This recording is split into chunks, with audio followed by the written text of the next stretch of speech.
예, 우리 지금 주님께서 그 비유로 말씀해 주신 한 가정의 모습 우리가 보고 있죠. 가정의 모습입니다.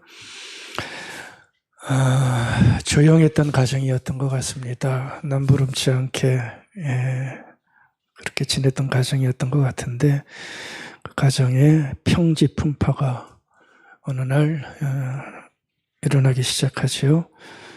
작은 아들이 집을 나가겠다라고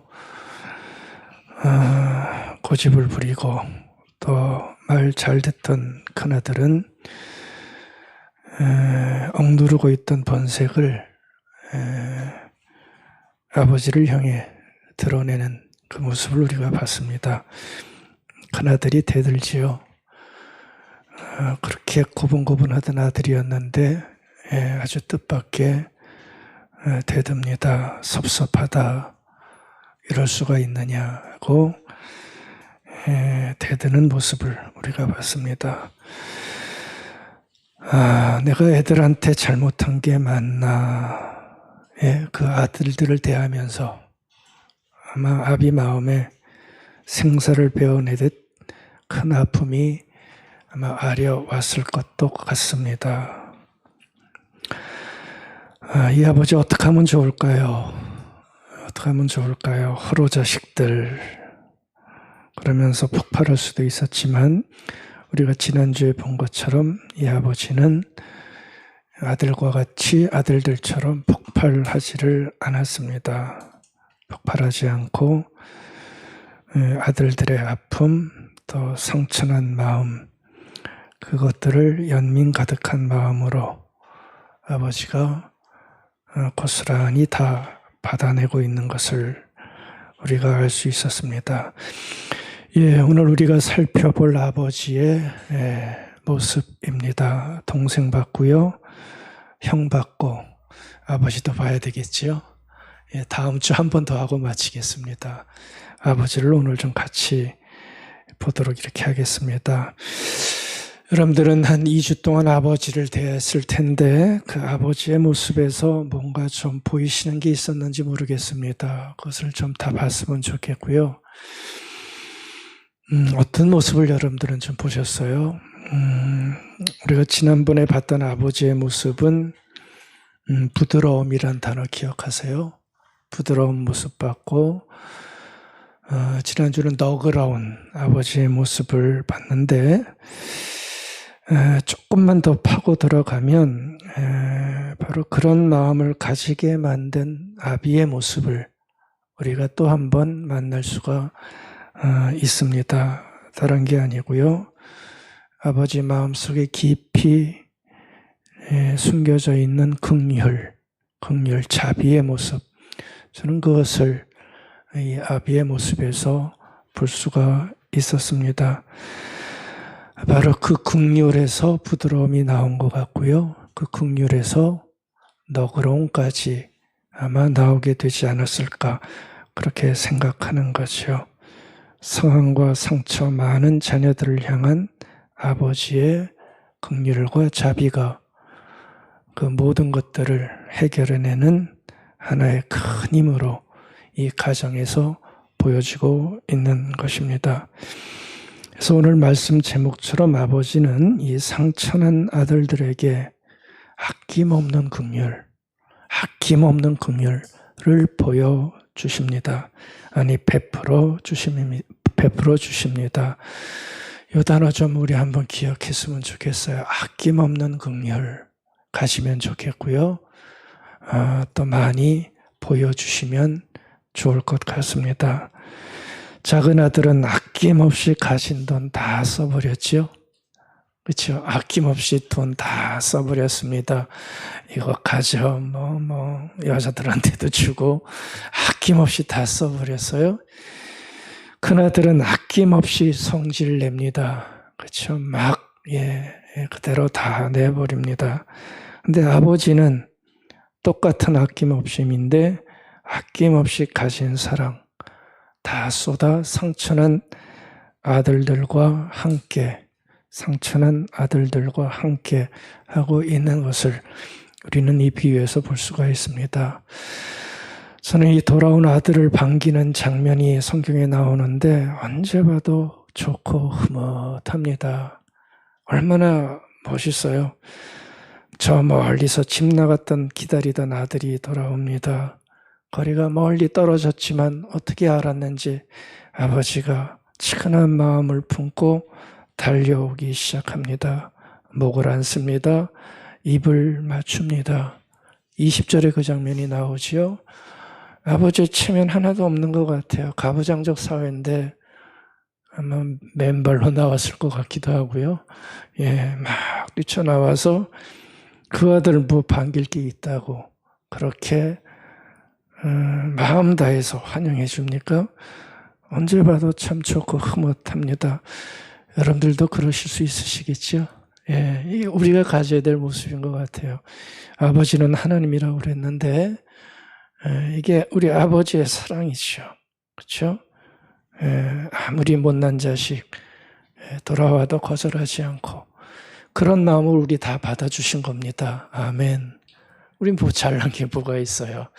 성깔 잘 내지요. 뭐 아무것도 없는데 아버지 품에만 가면 받아주시는 이 흐뭇한 장면, 바로 이 장면입니다. 화가 잔뜩 난 큰아들, 그 큰아들에게도 아버지는 싫은 소리 하나하나 합니다. 얘야, 이제 그만 들어가자. 네 마음 내가 다 안다. 내가 너와 항상 함께 하지 않니?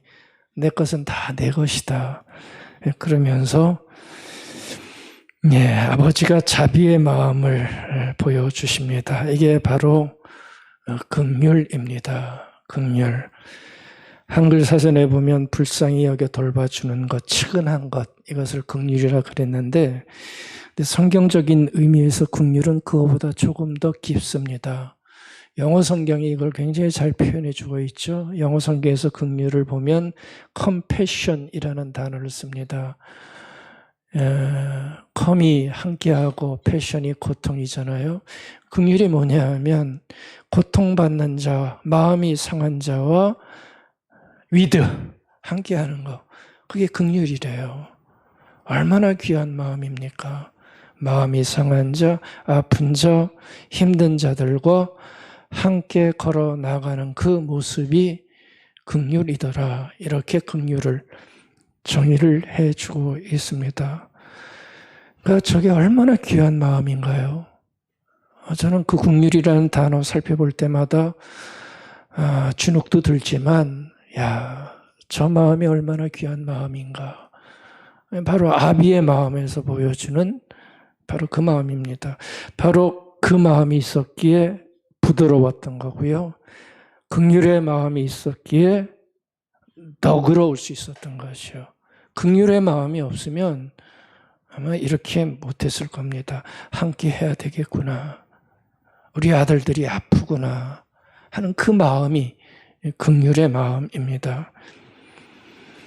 헨리 나우엔이라고 아주 유명한 분이 있죠. 예일대 교수하다가 장애인 공동체에 헌신했던 학자지요. 그분이 긍휼이라는 아주 귀한 책을 한 권 냈는데 거기에 긍휼을 이렇게 정의를 해주고 있습니다. 제가 적어왔어요. 한번 이거 보실 때에 얼마나 귀한 마음인지 한번 좀 우리 감을 잡아보시기 바랍니다. 긍휼은 우리에게 아픔이 있는 곳으로 가 고통의 장소로 들어가서 단절과 두려움과 혼란과 고뇌를 나누라고 요청한다. 이게 긍휼이라는 겁니다. 긍휼은 슬픔 속에 있는 사람과 함께 신음하도록, 외로워하는 사람과 함께 외로워하도록, 우는 사람과 함께 울도록 우리를 도전한다. 긍휼은 약한 자와 함께 약해지며 상처에 노출된 사람과 함께 상처에 노출되도록, 힘이 없는 사람과 함께 힘이 없도록 요구한다. 이게 긍휼이 가진 모습이라는 것이요. with compassion, 고통을 함께하는 마음에서 나오는 행동의 모습을 이렇게 정리를 해주고 있어요. 여러분들 적어보시면 대단하지 않습니까? 저게 보통 모습 아니잖아요. 근데 요즘 시대에는 맞는 행동은 아닙니다. 그렇죠? 아마 저렇게 사는 걸 보면 사람들이 정신 나갔다 그럴 거라고요. 그렇죠? 나 혼자도 힘들어 죽겠는데 거기 보세요. 힘든 사람, 슬픈 사람, 우는 사람, 상처받은 사람들과 어떻게 함께 할 수가 있겠어요? 우리는 그래서 긍휼을 다 말로만 하잖아요.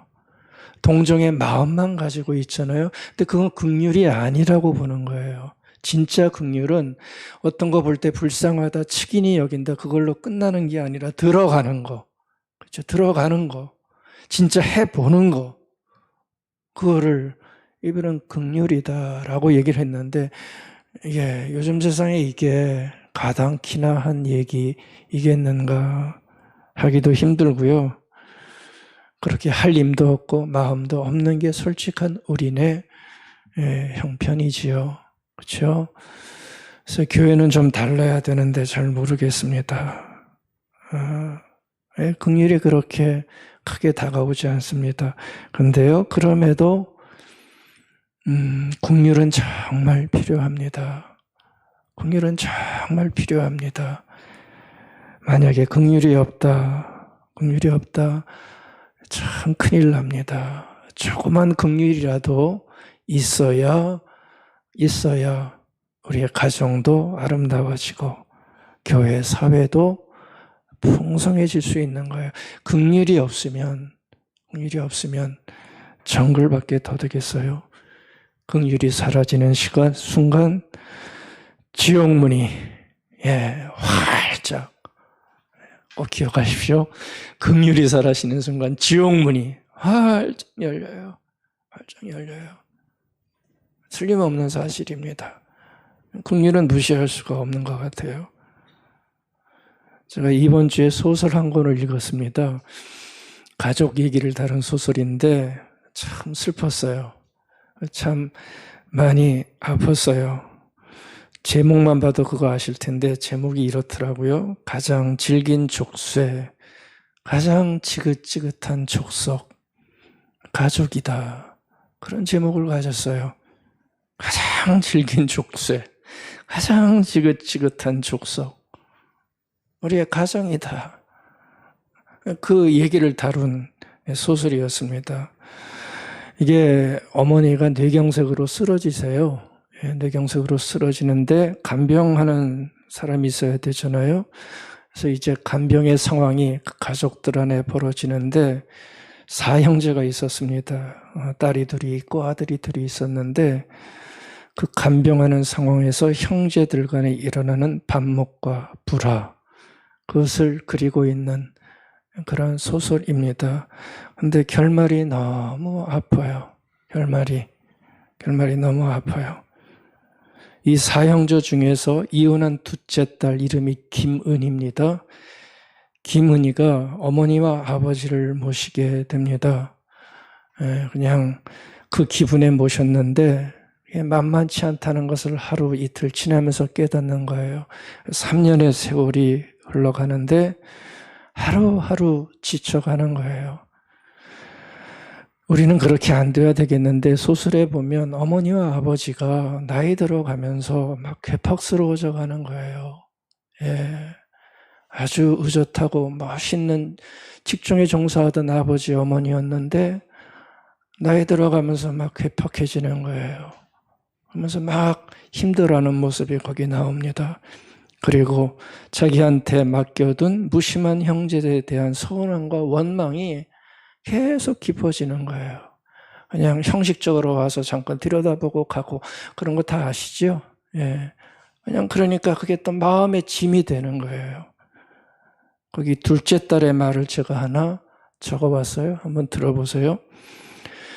내가 지금 세상에서 제일 부러운 사람들이 누군지 알아? 이거 그 자기 말 터놓고 얘기하는 남자가 생긴 그 남자한테 하는 얘기예요. 친구, 저거 동생 친구인데, 내가 지금 세상에서 제일 부러운 사람들이 누군지 알아? 누군데? 죽은 부모를 그리워하는 사람들. 나도 내 부모를 그리워하고 싶은데, 보고 싶다고 눈물 짓고 싶은데, 내 부모는 살아있고, 난 그 사람들이 지긋지긋해. 지긋지긋해서 미치겠어. 이런 말을 서슴없이 내뱉는 거예요. 마음이 그냥 막 병들어 있어요. 너무너무 힘들어가지고. 이런 말도 합니다.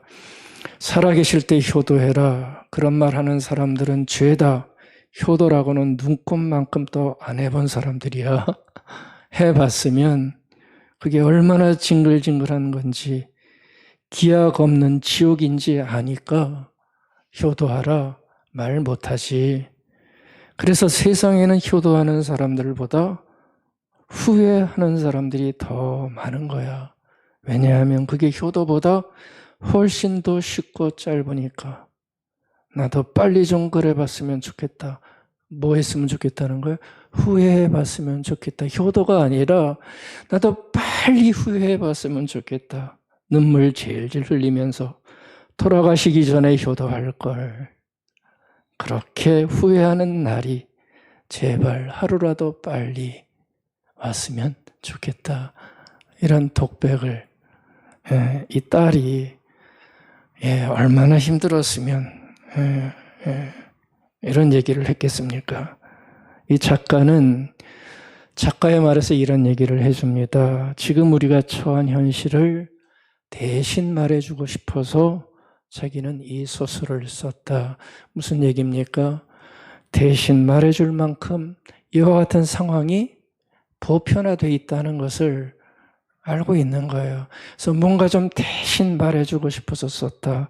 이런 얘기합니다. 부모가 늙고 병들게 되면 어느 가족이나 거쳐야 하는 고민과 선택의 순간들, 길고 긴 간병의 세월 동안 겪게 되는 고립감과 외로움, 다른 형제 자식들에 대한 소원함과 원망, 죄책감, 분노, 가족이란 말만 들어도 치밀어 오르는 피곤과 실증에 대해 자기는 말해주고 싶었다. 이렇게 작가의 말을 대신해주고 있습니다.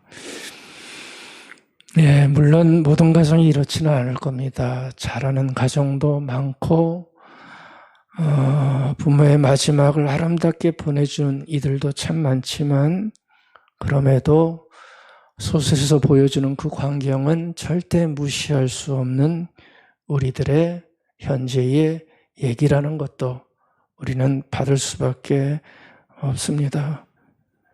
힘들어서 그렇겠지만 가족 간에도 바로 이 긍휼이 뭐라고 그랬어요?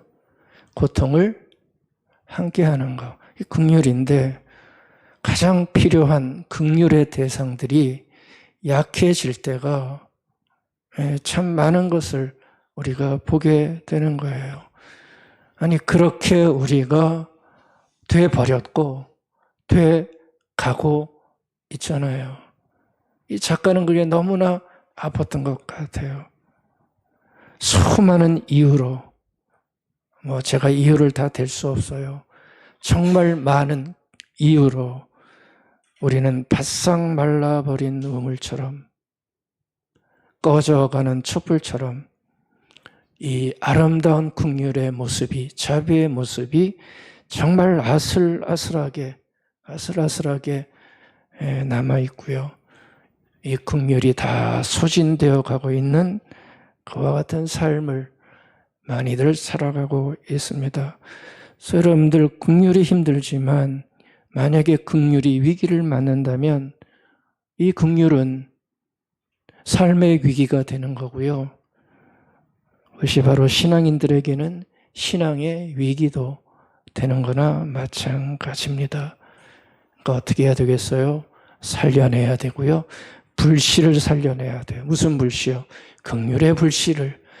내 안에 바싹 말라버린 꺼져가는 촛불을 조금이라도 살려내서 긍휼의 마음을 소진되지 않게, 회복하는 것이 우리에겐 너무나 귀한 삶의 모습이라는 생각을 하게 됩니다. 저는 이 아비의 모습을 보면서 또 우리의 삶을 보면서 이 긍휼은 꺼져버릴 촛불이 아니라는 거 느끼게 되어집니다. 두 가지만 좀 간단히 생각해 볼게요. 이렇게 꺼져가는 불꽃, 소진되어가는 긍휼의 회복을 우리는 어떻게 하면 이뤄낼 수 있을까? 두 가지만 좀 보고 싶어요. 첫 번째는 긍휼이 소진된다면, 비워진다면 채워야 되겠죠. 그렇죠? 긍휼을 채우셔야 됩니다. 아멘. 긍휼을 꼭 채우십시다. 이것이 사라지면 우리의 마음은 버석버석해져요. 긍휼을 채워야 됩니다. 소진된 만큼 채워야 나에게서 아름다운 긍휼이 나오고 그 긍휼을 통해서 아픈 자들과 함께하여 일어설 수 있는 삶이 만들어지게 되는 거겠죠. 긍휼이 샘이라면, 샘으로 비유해 드릴게요. 긍휼이 샘이라면 이 긍휼의 샘에 긍휼이 찰랑찰랑 차올라야 돼요. 바싹 마른 우물처럼. 그렇게 긍휼이 사라지면 안 되고요. 긍휼이 조금씩 우리 안에 긍휼의 샘에 차올라야 된다는 얘기입니다. 그래야 긍휼이 필요할 때 부드럽고 너그럽게 긍휼을 전해줘서 가정이든 사회든 아픔을 해결해 나갈 수가 있는 거예요. 긍휼이 사라지면 아무것도 일어날 수 없어요. 다른 샘처럼 긍휼의 샘도 그냥은 채워지지 않겠죠. 받아야 채워집니다. 그리고 채워져야 흘려보낼 수 있습니다. 바로 저 그림이 상징하는 게 그거예요. 긍휼의 샘에 긍휼을 받아야 채울 수 있고 채워야 긍휼을 보낼 수가 있는 거죠. 그 긍휼의 체험이 내 안에 일어나야 돼요. 여러분들 긍휼을 얼마나 많이 이 안에 갖고 계세요? 긍휼이 얼마나 많으세요? 자꾸 질문해 봅시다. 내 안에 긍휼이 얼마나 남아있나? 긍휼이 얼마나 남아있나? 생각해 보시면 좋겠네요. 여러분들 이 긍휼의 샘이라는 것은 다른 게 아닙니다. 긍휼의 샘은 바로 우리 마음에 있는 거예요. 긍휼의 샘이 우리의 마음이죠. 그렇죠? 우리의 영혼 안에, 심령 안에 이 긍휼의 샘이 존재하고 있는 겁니다. 그러니까 우리의 영혼과 마음과 심성이 깨끗하고 순수하고 깊어야 그때 비로소 긍휼이 많으시고 은혜로우시며 노하기를 더디하시고 인자함이 풍부하신 긍휼의 주인, 그렇죠? 긍휼의 주인, 아버지, 긍휼의 조성자, 긍휼을 만들어내는 자가 바로 우리의 심령 안에 들어와 우리가 긍휼의 사람이 되어질 수 있는 겁니다. 이게 안 되면 긍휼이 만들어질 수가 없어요. 그러면 긍휼을 어디서 만드시겠어요? 어떻게 만드시겠어요? 우리 신앙인들에게는 긍휼의 조성자가 내 안에 들어올 때 긍휼이 내 안에 없어졌던 긍휼이 하나 둘 만들어지기 시작하는 겁니다. 긍휼의 조성자는 우리 안에 어떻게 들어올까? 제가 많이 고민해보고 묵상해봤어요. 긍휼의 하나님이 내 안에 어떻게 들어올까? 많은 것 다 생각했는데 역시 결론은 두 가지밖에 없더라고요.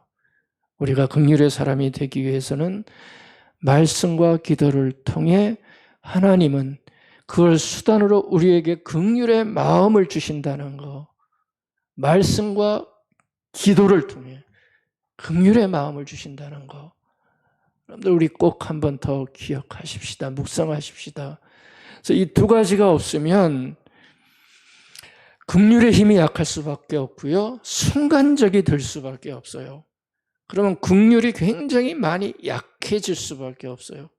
인간적인 기분에서는 긍휼할 수 있지만 오래 가지 못해요. 근데 말씀과 기도로 긍휼이 내 안에 깊게 침잠될 때 긍휼이 힘을 받아 끊임없이 흘러가는 샘물처럼 나올 수가 있게 되는 거죠.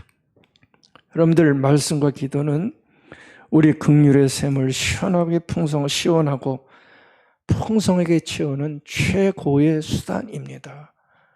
이게 없으면 이게 채워질 수가 없어요. 이제 말씀드릴게요.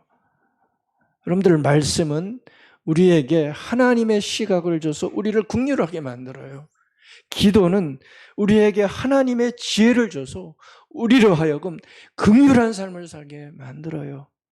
이 두 가지가 우리를 긍휼을 하게 만드는 하나님의 방법이더라고요. 여러분들, 우리가 늘 말씀하는데, 여러분들, 우리가 왜 말씀을 자꾸 가까이 대하는 겁니까? 그것은 다른 게 아니고요. 말씀을 가까이 대할 때 이 말씀이 주는 선물이 있어요. 최고의 선물인데 그건 다른 게 아니고요. 말씀을 우리가 가까이 하고 말씀을 내가 묵상할 때 말씀이 우리에게 주는 최고의 선물은 우리 안에 있는 시각을 확 넓혀준다는 거예요. 그러니까 말씀이 내 안에 있게 될 때 우리의 시각이 굉장히 넓어진다는 거예요. 깊어진다는 거예요. 그러니까 이 말씀이 내 안에 들어오면 시각이 벌써 달라지게 되는 거예요. 말씀이 없으면 우리의 시각은 꼭 기억하십시오. 철저히 나 중심적인 시각에서 벗어나질 못해요. 신앙인들도 말씀이 없으면 언제나 나 중심적인 시각이에요.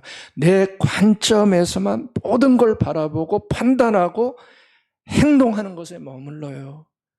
이것이 얼마나 많은 약점이 있는지 모릅니다. 긍휼의 순간에도 우리는 내 시각만 갖고 있으면 이거를 긍휼을 베풀 수가 없어요. 넓게 보지 못하고요.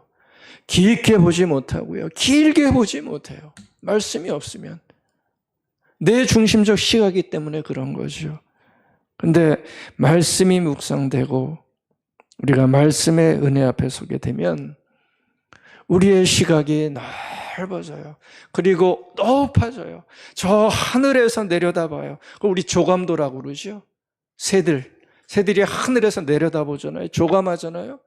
그것처럼 말씀이 우리에게 들어오면 우리의 시각이 높은 데서 내려다보는 시각을 갖게 되어져. 그러니까 평면도가 아니에요. 평면도가 아니에요. 여러 가지를 다 봐요. 말씀이 들어오면. 근데 말씀이 없으면 내 시각밖에 안 보여요. 그렇죠? 내 마음에 맞는 거, 내 기분에 맞는 거, 내 형편에 맞는 거, 그게 끝이에요.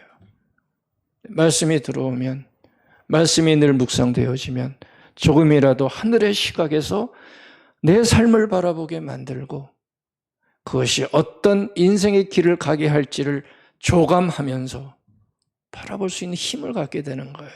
그래서 말씀하는 거죠.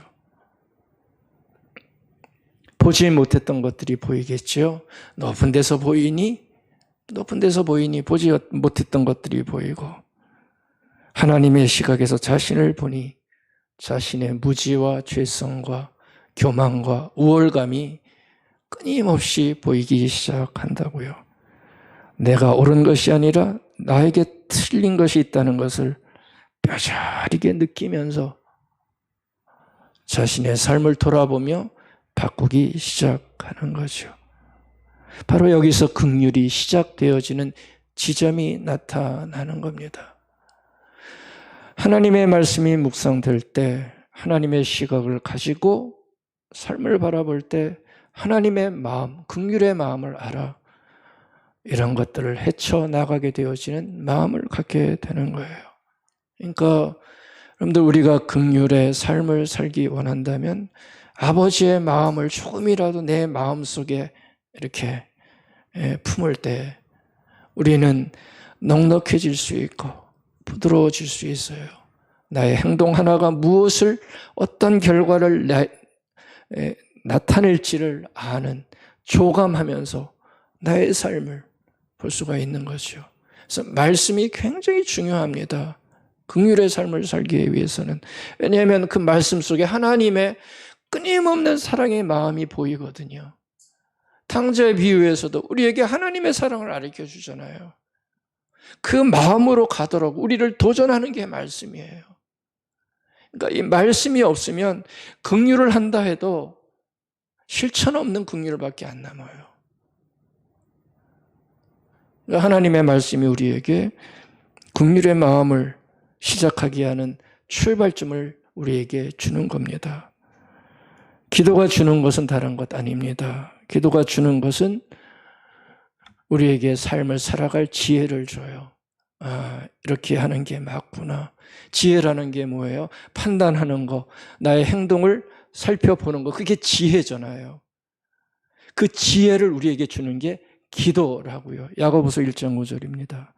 너희 중에 누구든지 지혜가 부족하거든, 그렇죠? 모든 사람에게 후히 주시고 꾸짖지 아니하시는 하나님께 구하라. 그리하면 주시리라.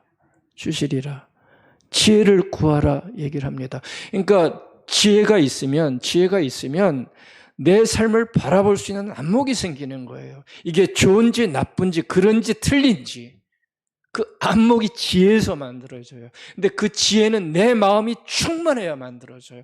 그래서 지혜와 기도가 연결되는 거예요. 기도하는 사람은 지혜를 가질 수 있어요. 왜요? 어떻게 해야 될지를 알아요. 기도하다 보면. 내가 이걸 안 해야 될지를 안다고요. 그러니까 기도는 지혜를 줘요. 근데 기도하지 않으면 그 풍성한 지혜가 내 안에 생기지 않아요. 시각도 바뀌지 않고요. 여러분들, 우리의 행동이 왜 자꾸 어리석어지는 줄 아십니까? 왜 우리 행동이 자꾸 후회하는 행동을 하는지 아십니까? 속된 말로 똥오줌 못 가려가지고 어리석어지는 거예요. 못 가려서 어리석어지는 거예요. 무엇이 옳은지 무엇이 그런지를 정말 잘 분별하지 못해요. 얼마나 순간적인지 몰라요. 그럴 만한 지혜가 없다는 거예요. 그러한 지혜가 굉장히 부족하다는 거죠. 그래서 야고보서다고 얘기합니다. 부족하면 뭐 하라고요? 구하라. 아멘. 야고보 사도의 중요한 조언인데 여러분들에게도 실천되면 참 좋겠습니다. 지혜를 구하면 긍휼에 풍성하신 하나님이 지혜를 주실 것이고요. 그 지혜는 하나님이 주신 지혜이니 긍휼을 만들어내는 지혜가 되겠죠. 그리고 그 지혜대로 살 때 긍휼에 합당한 아름다운 삶을 살아낼 수가 있게 되는 거예요.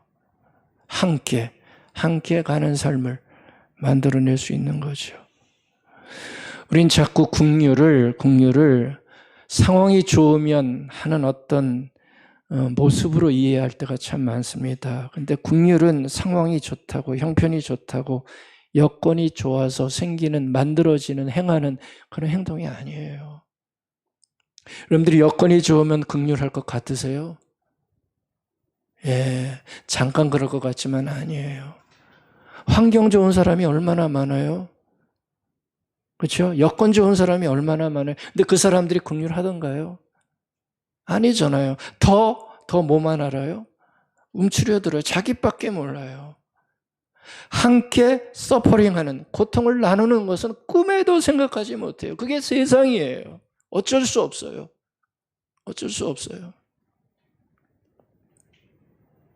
여러분들, 긍휼은 내 형편이 좋아서 생기는 게 아니에요. 내가 능력이 있다고 긍휼을 베푸는 게 아니에요. 긍휼은 보세요. 말씀으로 하나님 앞에 기쁘게 서는 자, 말씀 앞에서 자신을 되비춰 보는 자, 인생의 삶을 고민하는 자들, 그리고 기도로 하나님의 지혜를 구하는 자에게 나타나는 아름다운 행동이고 선물일 수밖에 없는 거죠. 그러니까 긍휼은 말씀과 기도로 내 안에 하나님의 영에 머문 자가 할 수 있는 정말 귀중한 삶의 표현, 긍휼이에요. 그러니까 여러분들 너무 좋아하지 마세요. 긍휼이 없다 그러면 뭐가 없는 거예요? 말씀이 없는 거고요. 기도가 없는 거예요. 그래서 우리가 반성하는 것이요. 하나님 앞에 나가 회개하는 것이요. 말씀과 기도가 없으면 우리는 순간에 다 무너져요. 그렇죠? 감정과 기분에 다 무너져요. 근데 말씀과 기도가 있을 때는 분별을 한다고요. 이게 나의 맞는 행동인가? 이것이 무엇을 만들어낼까를 보는 지혜, 안목을 갖게 되는 거죠. 그래서 긍휼의 삶을 만들어내게 되는 거예요. 여러분들 긍휼의 반대가 뭔지 아세요? 긍휼의 적, 긍휼의 적.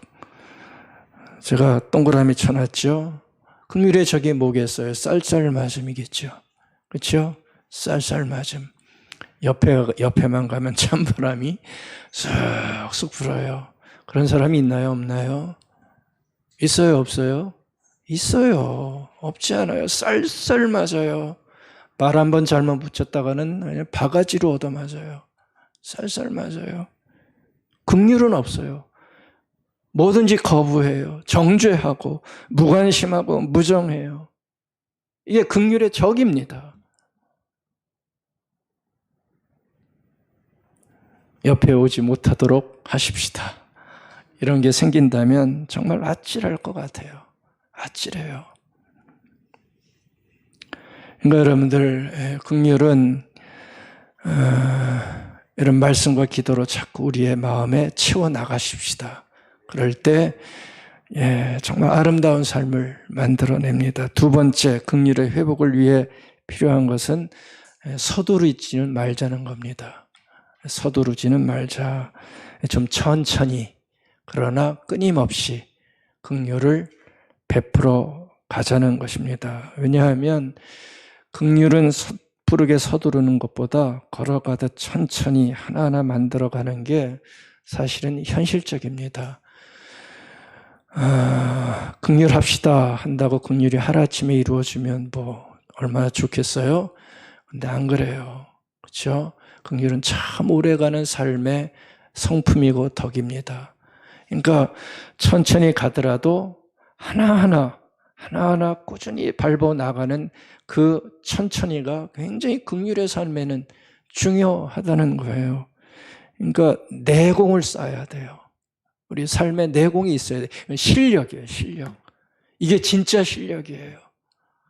시험 잘 보는 실력이 아니라 인격의 실력. 말씀과 지혜의 그 기도의 실력. 내공이에요, 내공. 성도들에게는. 이 실력을 쌓아야 돼요. 그러니까 쌓아나가는 만큼 긍휼을 채워나갈 수가 있는 겁니다. 그러니까 실력을 쌓지 않으면 아까 긍휼의 적이 뭐라고 그랬어요? 무관심, 무정, 쌀쌀함 이런 걸로 벗어날 수 없어요. 내공을 쌓아야 돼요. 꾸준히 말씀과 기도로 자신을 연단하면서 부족한 것이 보일 때마다 하나씩 지워나가면서 긍휼을 연습해 나가야 된다는 겁니다. 말이 거칠다면 자기의 말을 살펴보세요. 부드럽게 해보는 거 연습하셔야 돼요. 굉장히 중요한 긍휼의 실천입니다. 그렇게 하나하나 지워 나가시면 되는 거죠. 공격이 들어오면 똑같이 공격하기 전에 왜 자꾸 저럴까? 힘든 게 있을까? 습관인가?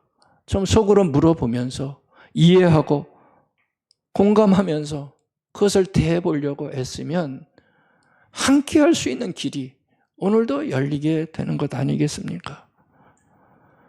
아픈 이들 봉사하는 것도 한번 해보는 것도 좋고요. 자신과 다른 성향의 사람이라도 공감하기 위해 애쓰고 교감하게 되면 거기서 바로 긍휼의 삶이 하나 둘 쌓여져 가게 되는 겁니다.